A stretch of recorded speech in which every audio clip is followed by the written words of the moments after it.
Shalom semuanya. Liga Doa mempersembahkan seri 8 ayat menakjubkan dari Alkitab yang akan mengubah hidup kita. 1. Lukas 2 ayat 40 tertulis, anak itu bertambah besar dan menjadi kuat, penuh hikmat dan kasih karunia Allah ada padanya. Perhatikan bahwa Yesus yang adalah Tuhan saja, pertumbuhannya tidak lepas dari campur tangan kasih karunia Allah.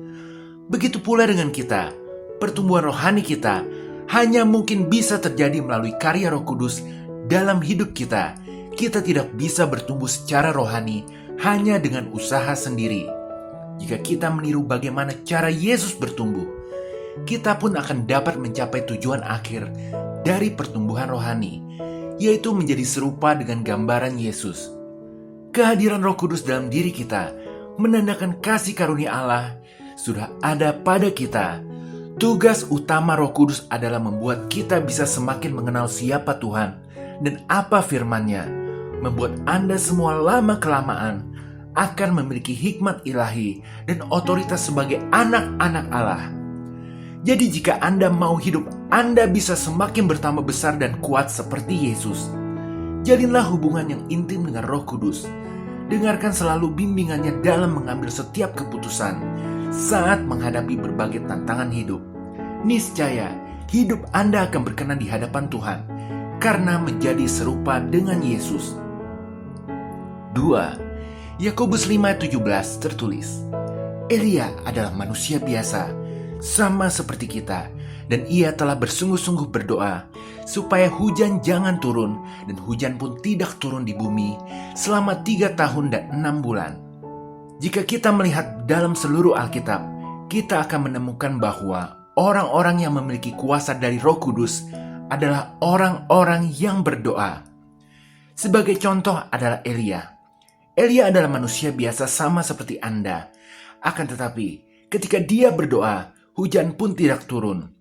Elia berdoa, seorang anak pun bangkit dari kematian, bahkan api pun turun dari langit.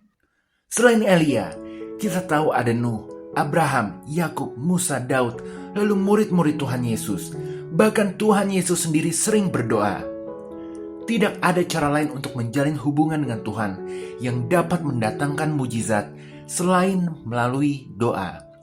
Dan juga dalam menghadapi kesulitan hidup, tidak ada cara lain untuk menemukan kedamaian selain melalui doa.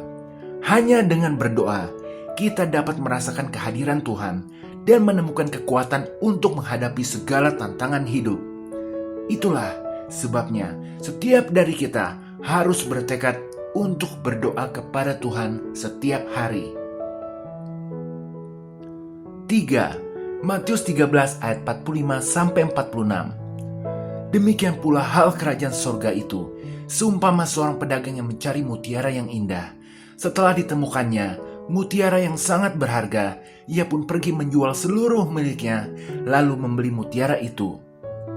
Selain untuk menjadi penebus dosa manusia, misi Yesus datang ke bumi ini adalah untuk menjadi Tuan di atas segala tuan-tuan.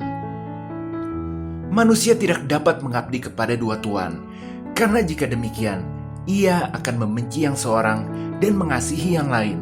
Kita tidak mungkin dapat membaca 2 buku sekaligus. Dengan kata lain, Yesus harus menjadi Tuhan dan Tuhan kita atau tidak sama sekali. Jadi terkadang Tuhan mengizinkan kita mengalami kesulitan agar kita bisa menyingkirkan apa yang mungkin telah menjadi Tuhan atau ilah dalam hidup kita. Entah itu pekerjaan, ambisi, pasangan, hobi, dan lain-lain. Sehingga kita bisa menyadari bahwa hanya Yesus sajalah yang harus menjadi satu-satunya Tuhan kita. Seperti pedagang itu, ketika kita sudah menemukan mutiara yang sangat berharga, yakni hanya Yesus yang boleh menjadi Tuhan, maka kita harus berkomitmen penuh, menyerahkan semua hal yang dulu berharga ke dalam tangan Tuhan, lalu fokus hidup hanya kepada apa kata Yesus. Dengan melakukan ini, maka cepat atau lambat, kita akan melihat betapa besar kasih karunia dan kemuliaan Tuhan dalam rencananya yang indah atas kita. 4. 1 Korintus 2 ayat 14. Tetapi manusia duniawi tidak menerima apa yang berasal dari Roh Allah, karena hal itu baginya adalah suatu kebodohan, dan ia tidak dapat memahaminya, sebab hal itu hanya dapat dinilai secara rohani. Segala sesuatu yang ada di dunia ini harus diuji dengan firman Tuhan. Seperti kata pepatah, berpikir dahulu sebelum bertindak. Maka pada saat berpikir itulah, kita segera terus-menerus meminta Roh Kudus agar menuntun kita dalam memahami firman Tuhan dan menerapkannya dalam tindakan. Mungkin Anda akan dianggap bodoh oleh orang ketika melakukan kehendak Tuhan, sebab mereka tidak mengerti. Ingatlah, salah satu pelayan Roh Kudus dalam diri kita adalah untuk memberikan pencerahan. Hanya Roh Kudus yang dapat memberikan kita sebuah kebenaran spiritual terhadap suatu peristiwa. Ayat ini mengingatkan kita akan keterbatasan kita sebagai manusia dan pentingnya peran Roh Kudus dalam hidup kita. Dengan bergantung pada Roh Kudus, kita dapat memperoleh pemahaman yang lebih dalam tentang kebenaran rohani dan hidup dalam kemenangan. 5. Mazmur 3 ayat 4 tertulis, "Tetapi Engkau, Tuhan, adalah perisai yang melindungi aku. Engkaulah kemuliaanku dan yang mengangkat kepalaku." Mazmur 3 ini berisikan teriakan hati yang paling terdalam dari Daud pada saat dia sedang berada di titik terendah dalam hidupnya, yakni ketika Daud sebagai ayah sedang diburu oleh Absalom, anaknya sendiri, di mana rasa takut, sedih, frustasi, bingung, bahkan harus merasakan terusir karena pengkhianatan teman-teman terdekatnya, juga yang lebih memilih berada di sisi Absalom. Lalu kita melihat, meskipun Daud tahu bahwa peristiwa yang dia alami merupakan hasil dari dosa mengerikan yang telah dia buat dahulu, Daud tetap menunjukkan bahwa tidak ada ilah lain selain Tuhan di dalam hidupnya. Daud tetap dan mulai menyembah Tuhan, bahkan ketika janji-janji berkat Tuhan seakan tidak hadir lagi. Itulah sebabnya Daud disebut Alkitab sebagai orang yang berkenan di hadapan Tuhan. Maka kita pun harus mengikuti jejak Daud, bukan saja dalam keadaan buruk, dalam keadaan baik kita pun harus tetap menyembah Tuhan. Harus menunjukkan juga bahwa hanya kepada Tuhan saja kita mengabdi. Karena sama seperti Tuhan adalah perisai Daud, Tuhan pun adalah perisai yang melindungi kita. Dan Tuhan sanggup, tidak peduli seberat apapun dosa kita, mengangkat kembali kepala kita dari jerat keputusasaan. Sebab kasih setia Tuhan Yesus berlimpah atas kita. 6. 2 Timotius 3 ayat 15 tertulis, "Ingatlah juga bahwa dari kecil engkau sudah mengenal kitab suci yang dapat memberi hikmat kepadamu dan menuntun engkau kepada keselamatan oleh iman kepada Kristus Yesus." Alkitab adalah senjata paling ampuh untuk menghancurkan segala keraguan maupun kebingungan. Karena Alkitab dapat memberikan kita suatu keyakinan penuh akan suatu hal, tentang apa yang harus kita percayai, apa yang tidak boleh kita lakukan, apa yang tidak boleh kita percayai, maupun tentang apa yang harus kita lakukan. Sebab segala tulisan yang ada di Alkitab adalah suara dari Tuhan sendiri. Para penulis Alkitab digerakkan oleh Roh Kudus sebagai sumber pencerahan. Jika kita sering membaca dan melakukan apa yang ditulis di Alkitab, maka hidup kita pasti selamat, baik tubuh, jiwa, maupun roh kita terpelihara sempurna, menjadi kudus, tak bercacat di hadapan Tuhan. 7.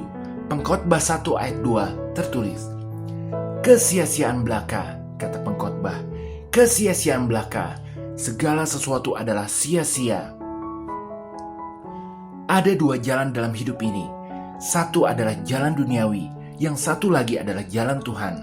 Salomo, raja yang sangat kaya, yakni anak Daud, yang meminta hikmat kepada Tuhan, menuliskan bahwa tanpa Tuhan menyertai, semua yang ada di dunia ini pada akhirnya adalah kesia-siaan belaka. Tidak ada yang baru di bawah matahari. Apa yang terjadi sekarang adalah apa yang telah terjadi berkali-kali di masa lalu. Sedangkan jalan Tuhan berbeda, karena memberikan kita sebuah pandangan bahwa ada kehidupan kekal setelah hidup di bumi ini. Jadi ini berbicara soal pentingnya melihat segala sesuatu yang terjadi dari sudut pandang Tuhan. Entah itu masalah, penderitaan, atau lagi gembira sekalipun. Sebab dengan melihat dari sudut pandang Tuhan, kita akan menyadari bahwa ada tangan Tuhan yang sedang membawa kita keluar dari nasib yang sama dengan binatang kepada kehidupan kekal. 8. Amsal 20 ayat 6 tertulis, banyak orang menyebut diri baik hati, tetapi orang yang setia, siapakah menemukannya? Kesetiaan adalah kualitas yang terlangka dan berharga dalam hidup manusia. Tuhan mengajarkan agar kita bisa memiliki buah kesetiaan di dalam hidup ini. Bukankah pada akhirnya setiap penderitaan yang diizinkan Tuhan untuk kita alami adalah untuk mengajarkan kita untuk tetap setia menyembah kepada Tuhan yang sejati. Domba yang tersesat pada akhirnya akan belajar bahwa hanya dekat gembala saja hidupnya akan enak. Jadi kita harus melatih karakter kesetiaan kita kepada Tuhan dengan cara menunjukkan perbuatan dan hidup kita selalu sesuai dengan kebenaran firman Tuhan. Karena kesetiaan sejati tidak hanya diukur oleh ucapan saja, tetapi juga dari tindakan yang konsisten. Percayalah, ketika kita terus melatih kesetiaan kita kepada Tuhan, maka dunia akan melihat bahwa kita itu berintegritas, bisa diandalkan, dan memiliki keteguhan hati, sehingga nama baik dan kehormatan dengan sendirinya akan kita terima. Haleluya, amin. Demikianlah ke-8 ayat menakjubkan yang mengubahkan hidup ini. Jika berkenan, berikan like, share, dan subscribe. Tuhan Yesus memberkati.